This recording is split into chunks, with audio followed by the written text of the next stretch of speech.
नमस्ते विद्यार्थियों, संस्कृत भारती की ऑनलाइन क्लासों में स्वागत है आपका। हमारा टॉपिक चल रहा था डबल इंटीग्रल और एक्सरसाइज के काफ़ी कुछ सवाल हम लोगों ने कर लिए थे। आज डबल इंटीग्रल का लास्ट पार्ट रहेगा। एक्सरसाइज के सारे सवालों को आज हम कंप्लीट कर लेंगे और अगले वीडियो में फिर हम ध्रुवीय निर्देशांक के बारे में इसका अध्ययन करेंगे। तो आज जो बचे कुछ सवाल हैं उनको हम सॉल्व कर देते हैं। लगभग 10 सवाल तक हमारे हो चुके थे, 2 या 3 सवाल और रह गए हैं। आज इस पार्ट में इसको कंप्लीट कर लेते हैं, ठीक है। तो हमारा जो अगला सवाल है वो 11वें नंबर का सवाल है। सवाल हमें क्या दिया हुआ है उसको देखते हैं। हमें सवाल दिया हुआ है दीर्घवृत्त। क्या दिया हुआ है? दीर्घवृत्त। दीर्घवृत्त का नाम सुनते ही आपको समीकरण याद आ जाना चाहिए। x square upon a square plus y square upon b square is equal to 1 द्वारा घिरे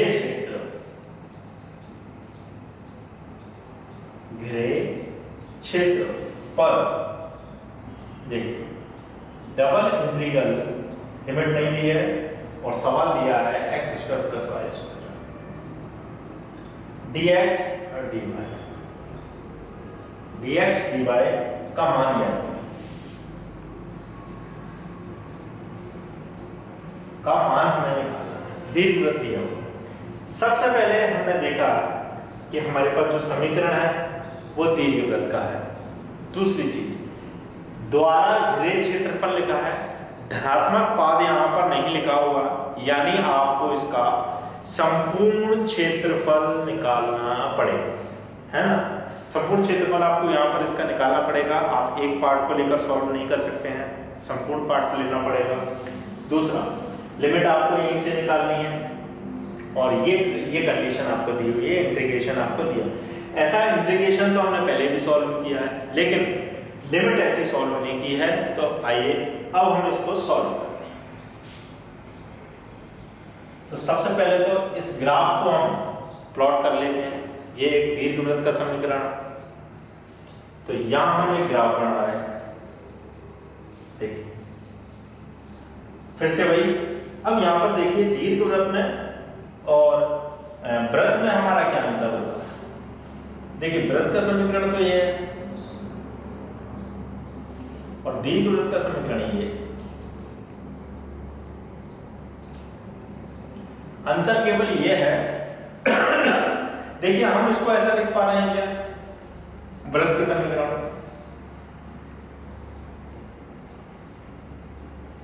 देखिए a स्क्वायर का भाग दे दिया मैंने तीनों में, तो लगभग देखिए दीर्घवृत्त की तरह ही बनता है। लेकिन पर चेंज क्या है, यहाँ इनके जो अक्ष हैं वो बराबर होते हैं, जबकि यहाँ पर लघु और दीर्घ अक्ष अलग अलग होते हैं। a b से बड़ा हो सकता है या फिर b a से बड़ा हो सकता है।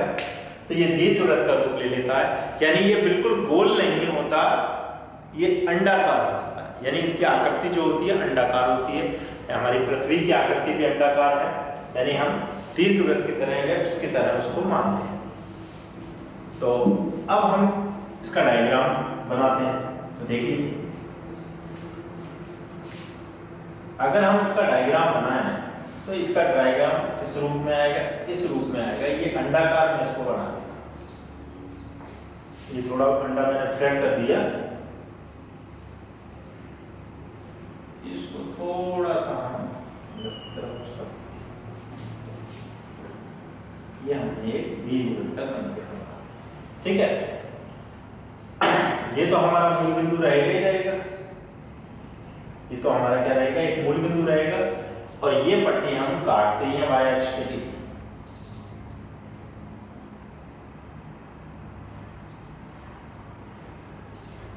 संपूर्ण के लिए निकालना है तो पट्टी को आप कहीं तक भी पहुंचा सकते हैं। अब सबसे पहली बात, दीर्घवृत्त का समीकरण तो आपके पास आ गया। बात आती है कि आप इसकी लिमिट किस प्रकार से निकालते हैं। तो देखिए लिमिट निकालने के काफी तरीके हो चुके हैं, मैं आप लोगों को बता देता हूँ एक तरीका हो। क्योंकि x अक्ष की बात कर रहे हैं तो x के नीचे a लिखा हुआ है, इसका मतलब है कि ये पॉइंट जो होगा वो कौन सा होगा, a to 0 होगा, और ये जो पॉइंट होगा वो -a to 0 होगा, ठीक है। y के नीचे b लिखा है तो ये पॉइंट आपका 0 to b होगा और ये पॉइंट आपका 0 to -b होगा। सबसे पहले पॉइंटों का खेल हो चुका है, ठीक है। अब इस पट्टी की बात करते हैं। तो देखिए सबसे पहले तो x की लिमिट हम देखते हैं कि x की लिमिट फाइनल हुई क्या। तो x की लिमिट फाइनल है -a यानी लोअर लिमिट से लेके अपर लिमिट यानी a तक। -a से लेके a तक हमारी क्या आ गई, x की लिमिट आ गई, ठीक है। और हम वक्र को सॉल्व कर दें। वक्र को कैसे सॉल्व करना है, देखिए यहां से y की वैल्यू निकालेंगे तो क्या आएगा, x² upon a² plus y² upon b² is equal to 1, यानी y² upon b² is equal to क्या आएगा, 1 माइनस x² अपॉन a²। और y² अगर लें तो b² कोष्टक में 1 माइनस x² अपॉन a², और y लें तो ये प्लस माइनस में बदल जाएगा, b आएगा और अंडर रूट आएगा 1 माइनस x² अपॉन a²। तो यहाँ देखिए y की जो लिमिट आ रही है नेगेटिव से लेके पॉजिटिव तक आ रही है, तो यानी हम इसकी क्या वैल्यू लिखें, -b under root 1 minus x² upon a² से लेकर positive b under root 1 minus x² upon a² तक इसकी लिमिट आ जाएगी, ठीक है। तो हमने क्या किया, एक लिमिट निकाल ली। लिमिट कैसे निकालते हैं, डायग्राम से भी निकाल सकते हैं, आप डायरेक्ट भी निकाल सकते हैं। जैसे x की लिमिट निकालनी है तो y को 0 कर दो तो ये पद 0 हो जाएगा, a² का इधर cross multiply x -a2 + a आएगा, वही लिमिट यहाँ दिखेगी -a2 + a। और वक्र को सॉल्व कर दिया हमने y के लिए तो यहाँ से भी लिमिट आ जाएगी, और ये एक समांतर पट्टी हमने काट। तो लिमिट कंफर्म है, धनात्मक पाथ दिया नहीं है, यानी संपूर्ण क्षेत्रफल आपको निकालना है, कैलकुलेशन इसका करना है। फॉर्मूले याद करने के लिए मैंने आप लोगों को बोल दिया था। अब हम सीधे सवाल पर आते हैं और उसका आंसर निकालते हैं, ठीक है। ये डायग्राम में मिटा देता हूं डायग्राम, लेकिन आपको एग्जाम में जरूर बनाना है, आप डायरेक्ट सवाल को सॉल्व ना करें। तो देखिए मैं अब हम इसको स्टार्ट करते हैं सॉल्व। इसको हम किस तरीके से जमा लें, देखिए ये मैंने दो इंटीग्रल ले ली, इसकी लिमिट लिखती -a to a, और इसकी लिमिट क्या आई थी हमारे पास, -b से under root 1 minus x² upon a², ये लिमिट आई है ना। और ये प्लस का b से under root 1 minus x² upon a²। सवाल हमारे पास क्या चल रहा था, x² प्लस y², और इधर क्या चल रहा है, dx और dy।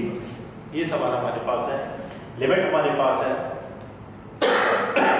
केवल सवाल को सॉल्व करना। देखिए सबसे पहले ये वही प्रॉपर्टीज लग रही हैं, -a to a वाली, ये मैं आपको पहले भी सवाल में बता चुका हूं। तो मैं इसको क्या करूं, 4 बाहर निकाल देता हूं, अब ये लिमिट में थोड़ा सा सुधार कर देता हूं, 0 से a बन जाएगी ये लिमिट तो, और ये वाली 0 से b under root 1 minus x² upon a²। और सवाल हमारा क्या चल रहा है, सवाल हमारा चल रहा है x² plus y² dx dy। अभी तक तो हमने कुछ नहीं किया, लिमिट लगाइए, और लिमिट की प्रॉपर्टीज हमने लगा दी कि हम 4 बाहर निकाल कर इसको 0 to में बदल सकते हैं। अब मैं यहाँ ऊपर से इसका सॉल्यूशन चालू करता हूं। इस पद को मैं वापस लिख लेता हूं ऊपर, और फिर इसको स्टार्ट करते हैं 0 to a, इसकी फॉर्म बना के लिख देता हूं। ये कोष्टक अलग integral b under root 1 minus x² upon a² आपकी लिमिट, और y वाला पद आपको लेना है, पहले इंटीग्रल y के रिस्पेक्ट में करना है, तो इसके साथ में मैंने dy ले लिया और कोष्टक में इनको बंद कर दिया, और बाहर क्या ले लिया मैंने इनका dx। अब इस समीकरण को हम सॉल्व करते हुए चलते हैं।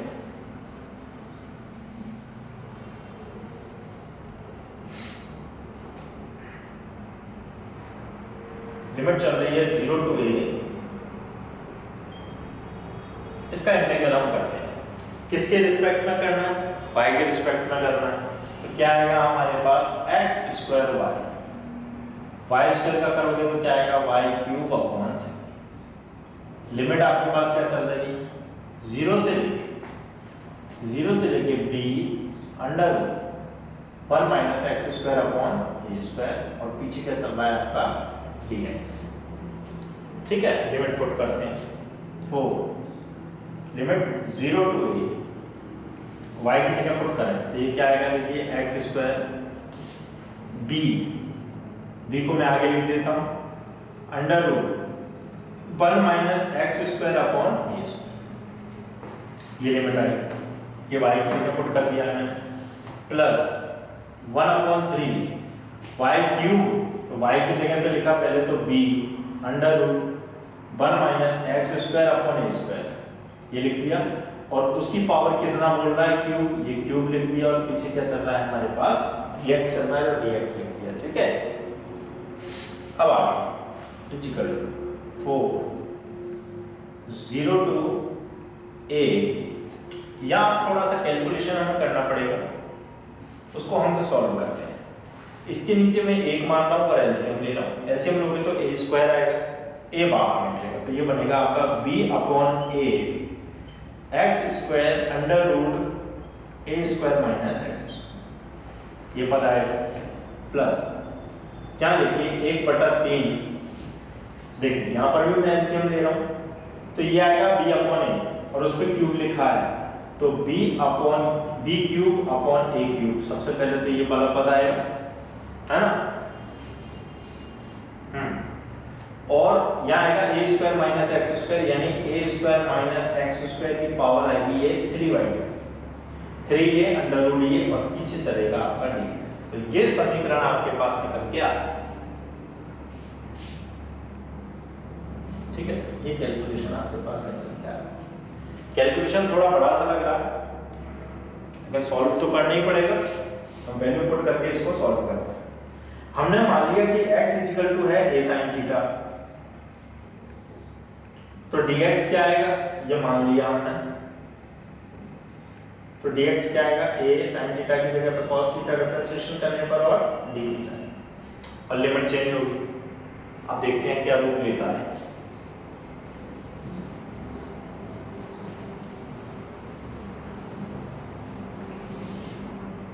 इक्वल 4 0 टू a, ये आपका है b अपॉन a, ये मैंने b अपॉन a लिख दिया, एक्स स्क्वायर की जगह पर क्या लिखेंगे आप, a square sine square theta, बड़ी सावधानी के साथ सवाल को करना क्योंकि काफी लेंथी सवाल लग रहा है, under root a square minus x square मतलब a square sine square theta, यहां तक plus 1/3 b cube upon a cube, a square sine square theta, उसकी पावर 3/2, देखिए 1/3 b cube a cube, a square x square की जगह पर a square sine square theta की power 3/2, और बचा है dx की जगह पर लिख रहे हैं हम a cos theta t theta. अब इसको एक सिस्टम के अकॉर्डिंग अपन इसको थोड़ा सा साफ सुथरा लिख देते हैं, 0 टू a, देखिए इन दोनों में से a स्क्वायर कॉमन आ रहा है, अंडर रूट के बाहर आएगा a, तो a स्क्वायर से टकराएगा, या फिर इनमें से अंडर रूट के बाहर a आया, a से a कैंसिल हो गया, तो ये a स्क्वायर बचा, तो ये बचा अपने पास b a square sine square theta, अंदर बचा रूट के अंदर 1 minus sign square theta, 1 minus sign square theta क्या होता है, cos स्क्वायर थीटा, रूट के बाहर आएगा तो वो बनेगा केवल cos थीटा, प्लस उधर देखते हैं। अच्छा, लिमिट हमें चेंज करनी पड़ेगी, लिमिट मैंने चेंज नहीं किया, लिमिट चेंज कर देते हैं, कुछ मानते हैं तो तुरंत लिमिट चेंज करनी होती है। इसका कैलकुलेशन और कर दें, देखिए सबसे पहले a से ये a कैंसिल हो रहा है तो आएगा 1/3 b क्यूब और a स्क्वायर, ये a से ये a क्यूब कैंसिल हो गया क्योंकि ये ऊपर वाला टर्म्स है। इनमें से a स्क्वायर कॉमन आया है ना, a स्क्वायर कॉमन आया तो उसकी पावर 3/2 लिखा है, 2 से 2 कट गया, a क्यूब आएगा, तो ये मैंने a क्यूब लिख दिया। ये 1 माइनस साइन स्क्वायर थीटा बना cos स्क्वायर थीटा, 2 से 2 कट गया cos क्यूब और ये cos मिलके बना cos 4 थीटा और d थीटा। कैलकुलेशन बहुत बड़ा है, कहीं भी छोटी सी भी गड़बड़ हुई तो आंसर गलत आएगा। ये d थीटा दोनों के साथ में, इसलिए मैं इसको ब्रैकेट में ऐसे लिख दिया। एक बार फिर से कैलकुलेशन चेक कर लेते हैं, क्योंकि मिस्टेक हो गई तो फिर चेक नहीं कर पाते अपन। a से a कैंसिल हो गया था, इनमें से एक a आया था बाहर, उसने इसको कैंसिल कर दिया। 1 minus sin square theta cos square theta, उसके बाद cos। इनमें से a बाहर आया, a स्क्वायर बाहर आया, a क्यूब आएगा, a क्यूब से a क्यूब कैंसिल हो गया है ना, a क्यूब आएगा, a क्यूब से ये वाला a cube. 1 minus sin square theta होता है cos स्क्वायर, cos क्यूब बना ये cos। अभी तक तो कैलकुलेशन फिलहाल की स्थिति में तो ठीक है, नजर आ रही है, फिर बाद में देखेंगे कोई माइनर मिस्टेक हो गई हो तो। अच्छा, लिमिट चेंज कर लें हम पहले। हमने माना था x a sin थीटा, अब यहाँ पर अगर 0 पुट करें तो साइन में 0 होता है, a पुट कर दें अगर यहाँ पर तो a से a कैंसिल होगा, 1 आएगा, यानी 1 पाई बन गया, तो लिमिट हो गई पाई बाई 0 to पाई। अब इसका कैलकुलेशन हम कर रहे हैं, एक स्टेप और लिख देता हूं मैं, 0 to पाई बाई 2, ये आया ba square sine square theta cos। ये देखिए दो सवाल बन गए, एक ये रहा एक ये रहा, हम दोनों को अलग अलग सॉल्व करना है। पहले इसको मैंने ले लिया और इसके साथ में क्या लिख देता हूं मैं, d थीटा प्लस, और यही स्टेप मैं अलग बना देता हूं, एक दूसरा इंटीग्रल यहां बढ़ा देते हैं। इसके लिए क्या आएगा, b क्यूब, a स्क्वायर से a क्यूब कैंसिल हो गया तो a बचा अपॉन 3 और cos to the power 4 theta d theta. ये दो पद मैंने अलग अलग बना दिए ताकि कैलकुलेशन करने में थोड़ी सी सुविधा हो। कांस्टेंट राशि बाहर निकाल दें तो ये आएगी 4ba स्क्वायर, लिमिट है 0 to pi by 2, sign square theta cos theta d theta, plus इसमें से भी कांस्टेंट राशि बाहर, लिमिट है 0 to pi by 2, cos 4 theta और d थीटा। अब देखिए यहाँ पर 0 to पाई बाई 2 लिमिट बन गई दोनों जगह, और साइन और कॉस के टर्म्स है तो हम गामा फंक्शन अप्लाई कर सकते हैं। मैं गामा फंक्शन इसमें अप्लाई कर रहा हूँ, तो ये गामा फंक्शन मैं ऊपर से अप्लाई कर देता हूँ क्योंकि उसका कैलकुलेशन भी थोड़ा बड़ा रहेगा।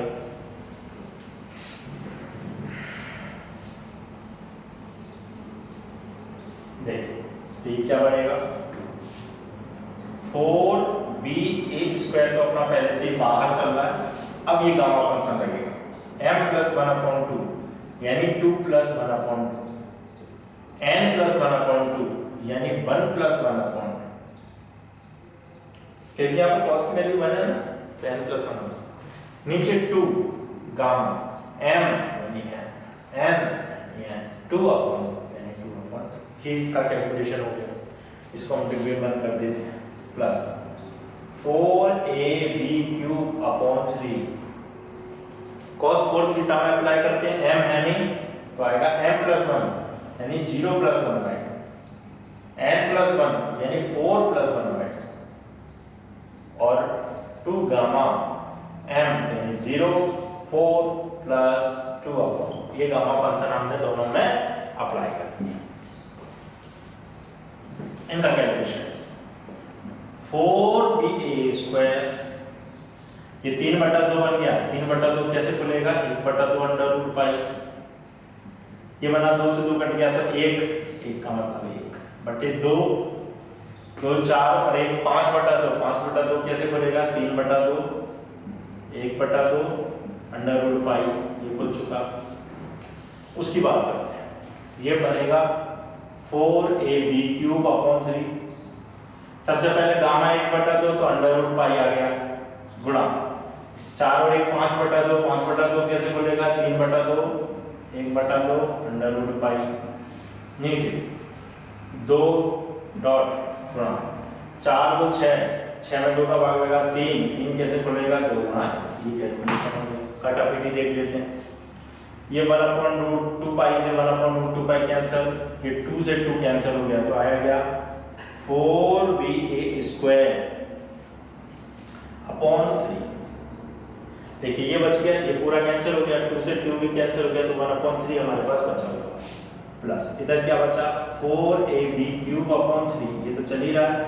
इधर देख लेते हैं, है ना, तो ये आएगा देखिए इंटू 3, रूट पाई का रूट पाई में तो पाई, ये कैलकुलेशन थोड़ा अलग आ रहा है पाई में, इधर पाई कैंसिल हो गया। अब देखते हैं सॉल्व करने के बाद, 3 पाई अपॉन 2 दूनी 4, 4 दूनी 8, 8 दूनी 16, ये 3 पाई अपॉन 16 है। ये 4 से 16 कैंसिल हो रहा है, 4ba² अपॉन 3 प्लस 3 से 3 कैंसिल, 4 से 16 कैंसिल, तो ये आया पाई ab³ अपॉन 4। ये हमारे पास कैलकुलेशन आया।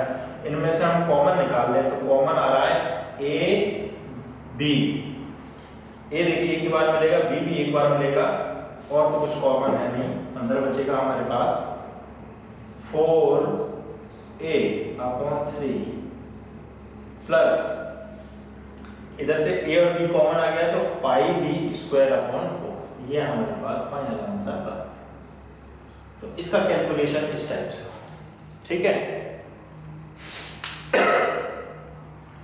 तो ये दीर्घवृत्त को हमने सॉल्व कर दिया, और जो लिमिट आई उनको वैल्यू पुट करके हमने कैलकुलेशन। अब हम अगला सवाल ले रहे हैं प्रश्नावली का, लास्ट सवाल है ये, इसका स्क्रीनशॉट ले लें या उतार लें इसको। ऐसा सवाल आपको उदाहरण में शायद दीर्घवृत्त का एक आध दिया हो, मैं चेक कर लेता हूं।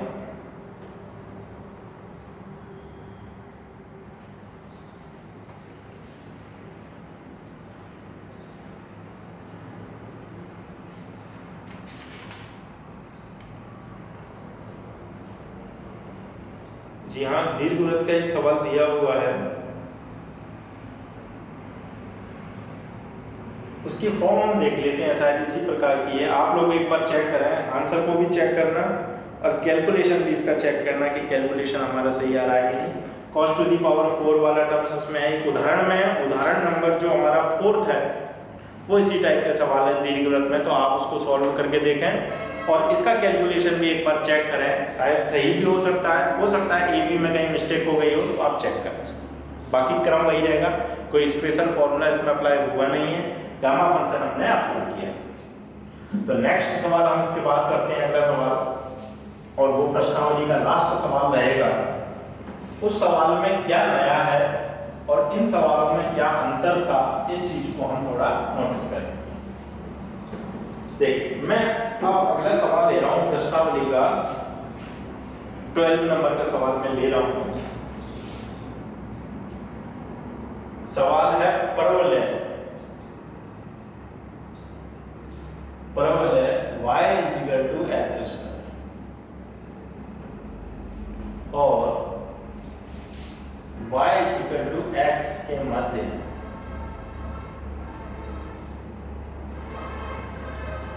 क्षेत्र double integral x y x + y dx dy। ये सवाल आपको दिया हुआ है और दो क्षेत्र आप लोगों को यहाँ पर दे रखे हैं। संपूर्ण क्षेत्रफल आपको निकालना है क्योंकि यहाँ पर कोई धनात्मक पात वगैरह नहीं है, तो बिल्कुल ही सिंपल सवाल है ये। बस इसमें क्या और उन सवालों में क्या है, यहाँ पर दो समीकरण आपको दे रखे हैं, उसमें केवल एक समीकरण दिया होगा। तो सबसे पहले आप इसका ग्राफ बनाएंगे, लिमिट निकालेंगे और आंसर हम इसका निकाल देंगे। तो थोड़ी सी लिमिट निकालने में इसमें थोड़ी समझदारी हमें दिखानी होगी। आप सवाल को कैलकुलेशन बिल्कुल आराम से करें, क्योंकि मैं यहाँ बोर्ड पर कैलकुलेशन करता हूँ तो उसमें अगर कोई मिस्टेक हो जाती है तो सुधारने का मौका नहीं मिलता, क्योंकि मैं बोर्ड को 3 बार साफ कर चुका हूँ। अब पीछे कहाँ मैंने क्या गलत लिख दिया था, ए छूट गया कि बी छूट गया, उसको टैली हम लोग नहीं कर सकते हैं वापस। आप लोगों को लेकिन टैली करना है। अगर किसी सवाल में मिस्टेक होती है, ज़्यादातर आंसर में मैच करवाता हूँ, एक आध सवाल कोई ऐसा होता है कि आंसर मैच नहीं हुआ, तो सवाल में कोई गलती नहीं होगी, मेरे कैलकुलेशन में जरूर कहीं ए बी का डिफरेंस आ गया होगा, तो उसको आपको सुधार करना है। अब ये एक सवाल है जो डबल लिंक पे दिया हुआ है, डबल समीकरण इसमें दिए हुए हैं, अभी तक सिंगल समीकरण आ रहे थे, एक ही ग्राफ बन रहा था। अब यहाँ पर दो संरचनाएं आई हैं, यानी कि दो ग्राफ यहाँ पर बनने वाले हैं। ग्राफ एक ही रहेगा लेकिन डायग्राम उसमें दो रहेंगे। इसका कैलकुलेशन हम करते हैं। तो यहाँ पर देखिए मैं एक ग्राफ बना और देखते हैं कि ये समीकरण किस चीज के हैं। ये तो हमारा एक्स अक्ष माइनस एक्स, वाई और माइनस, और ये हमारा मूल बिंदु है 0 to 0। ठीक है, तो देखिए हमारे पास समीकरण क्या क्या है। हमारे पास समीकरण दिया हुआ है y = x², या फिर मैं इसको थोड़ा सीधा लिख दूं x² = y, ऐसा भी लिख सकते हैं। और दूसरा समीकरण दिया y बराबर है, तो इससे तो कंफर्म है ये तो सरल रेखा का समीकरण है। 12th क्लास में ये तो हमने काफी पढ़ा, ये सरल रेखा है। और ये किसका समीकरण है? ये परवलय का समीकरण। ये किसका समीकरण है? परवलय के दो समीकरण मैंने आप लोगों को लिख के दिए थे, y² = 4ax या फिर x² = 4ay। ये मैंने दो, और भी कई टाइप होते हैं इनके, लेकिन ये दो परवलय ज्यादा यूज होते हैं, इसलिए मैंने इनको बोर्ड पर लिख दिया था।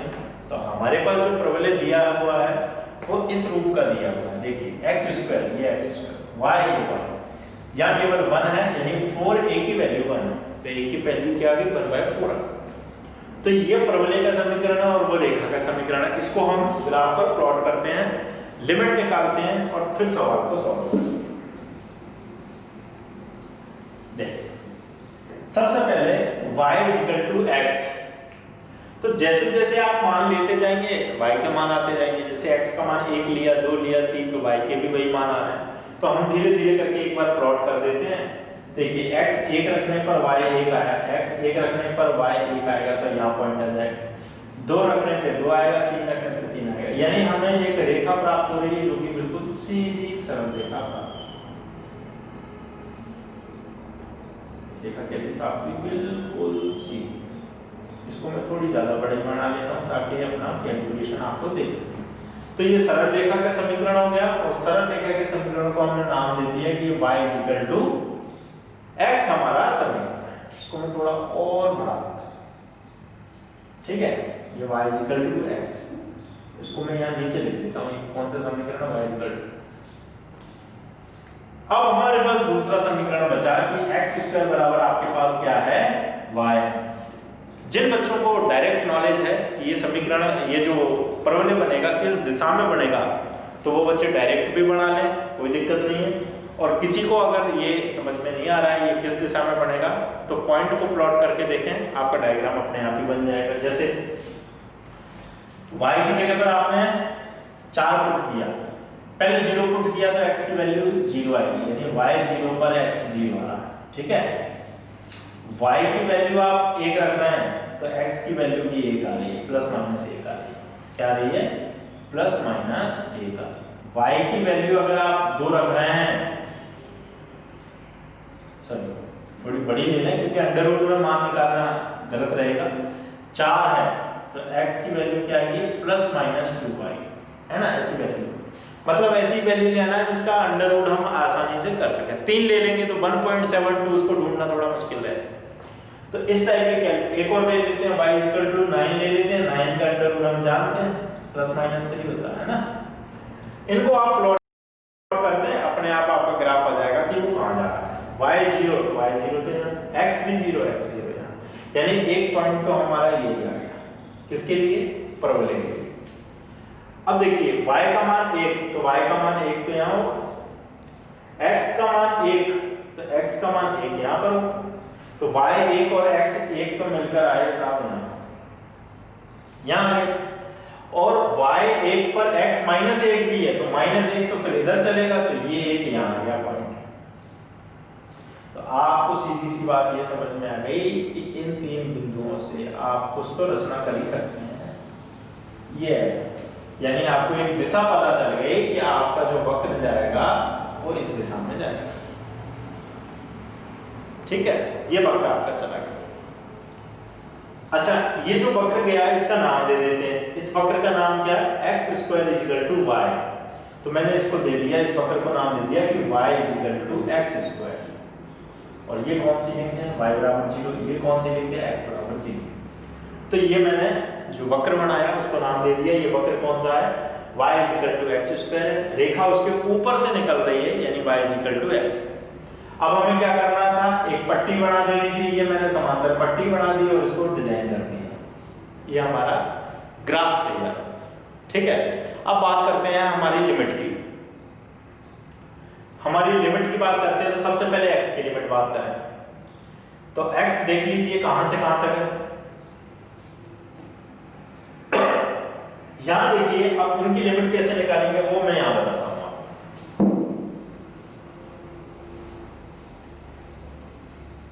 देखिए y की यहां पर दो वैल्यू आ रही है। क्या आ रही है? एक तो x स्क्वायर और एक क्या आ रही है? x। ये भी y की वैल्यू, ये भी y की वैल्यू। इसका मतलब है कि x स्क्वायर x के इक्वल है। x को इधर ले आते हैं तो ये काय का बन जाएगा? माइनस का बन जाएगा।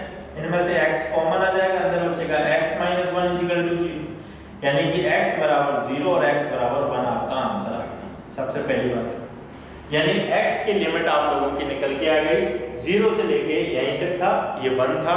और वैसे भी आप डायरेक्ट निकाल सकते हैं। तो x की वैल्यू y की वैल्यू थी, इनको हमने इक्वल किया, एक समीकरण का रूप दिया और समीकरण को सॉल्व करने पर हमारे पास x की लिमिट आ गई 0 to 1। अब बात करते हैं y की लिमिट। तो हमारी समांतर पट्टी देख लें, नीचे से ऊपर जा रहे हैं तो नीचे हमें पहला वक्र मिला है, यानी कि परवलय मिला है। तो परवलय का समीकरण था x स्क्वायर और बाद में रेखा मिली x, यानी y की लिमिट क्या हो गई? x स्क्वायर से लेकर x। क्या हो गई y की लिमिट? नीचे से ऊपर जा रहे हैं, x स्क्वायर से लेके x। तो दोनों लिमिटें हमें मालूम चल गई हैं और उसके बाद हम इसका क्या कर देते हैं? इंटीग्रेट कर। ये वक्र को मैं मिटा रहा हूं, x की लिमिट को मैं मिटा रहा हूं।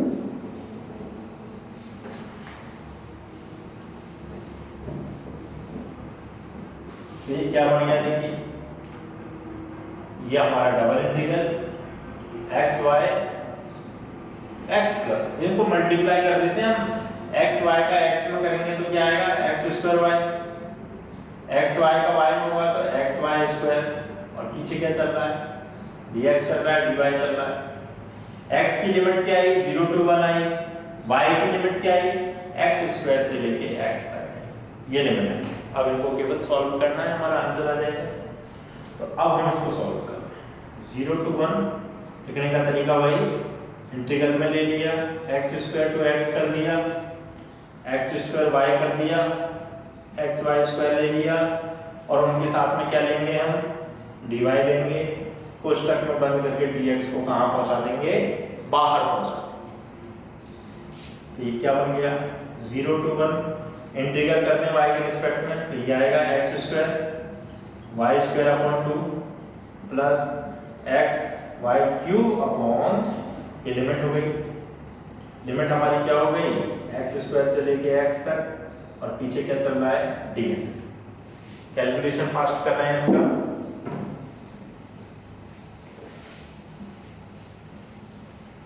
ये क्या बन गया? 0 to 1 लिमिट रख देते हैं। पहले x रखो, तो यहाँ देखिए x स्क्वायर और x स्क्वायर मिलके x टू द पावर 4 हो गया अपॉन 2 प्लस यहाँ x रखें x की पावर 3 और x, ये फिर से x टू द पावर 4 हो गया और अपॉन में 3 चल रहा है। अब लोअर लिमिट रखनी पड़ेगी, माइनस लगाया x स्क्वायर, तो यहाँ देखिए 2 पहले से ही है तो 2 टू द पावर 4 और 2 6, x टू द पावर 6 हो गया और अपॉन में आपका 2 रहेगा। एक बार फिर से चेक करते हैं, y की जगह पर आपको x स्क्वायर लिखना है, x स्क्वायर की पावर 4 हो गई, ये मिलके 6 हो गई और अपॉन में 2 लिखा हुआ है प्लस माइनस। यहाँ देखें y की पावर 3 है, x स्क्वायर 3 टू द 6 और 1 7, ये x टू द पावर 7 हो गया और अपॉन में क्या आएगा? 3 आएगा और पीछे क्या चल रहा है आपका? पीछे आपका चल रहा है dx। ठीक है, अब इसका कैलकुलेशन आप कर, इसका कैलकुलेशन करते हैं।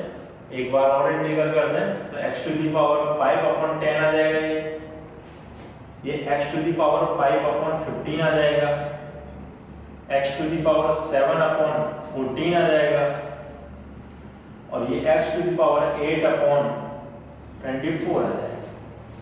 तो ये इंटीग्रल करने के बाद आया और लिमिट इसके ऊपर चल रही है 0 to 1, तो 1 लिमिट रख देते हैं हम। तो ये आएगा 1/10, 1/15, 1/14 और 1/24। इनका हम क्या करते हैं, एलसीएम लेकर इनका ऐड या सब्ट्रैक्शन करते हैं। तो एलसीएम कितना आ रहा है वो चेक करते हैं।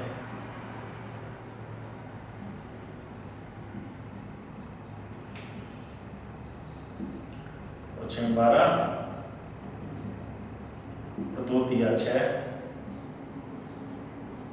3 से कैंसिल करते हैं और 5 और 7, तो 2 दूनी 4, 4 दूनी 8, 8 दिया 24, 24 को 35 से गुणा कर दें तो 840 जो है उसका एलसीएम आ रहा है। इसका एलसीएम कितना आ रहा है 840। डिवाइडेशन करते हैं, 10 का जब 84 आएगा, ये 84 मैंने यहाँ लिख दिया। 15 का करते हैं, 15 5 75, 15 6 90, 56 आएगा। 14 6 84, तो 60 आएगा। 24 का और करके देख लेते हैं। 24 का 840 में 24 दिया 72, इसको करते नहीं गलत हो जाएगा। 24 दिया 72 आ गया, 124 पंजे 120 आ गया, ये 35 आ गया। ये 35 में यहाँ लिख, इन दोनों को ऐड करते हैं। 6 4 10, 9 और 5 14, इनको भी ऐड करते हैं। 95/840, इनको माइनस कर देते हैं, कितना बचेगा 45 बचेगा। 45/840, 5 से इसको कैंसिल कर देते हैं। 5 9 45, 5 से कम 5, 5 36, 5 8 40, 3 से और कट रहा है, 3 3 9, 3 5 15, 3 6 3/56 इसका आंसर निकल कर। बड़े आराम से हमने इसका कैलकुलेशन कर दिया, लिमिट निकाली थी 2 पदों के लिए और उसको सॉल्व करते चले गए और लास्ट में आंसर आ गया हमारा 3/56। इसके साथ में ये टॉपिक डबल इंटीग्रल का हमारा कंप्लीट हो चुका है। अब हम इसके अगले वीडियो में ध्रुवीय निर्देशांकों को पढ़ेंगे। ठीक है, तब तक के लिए धन्यवाद।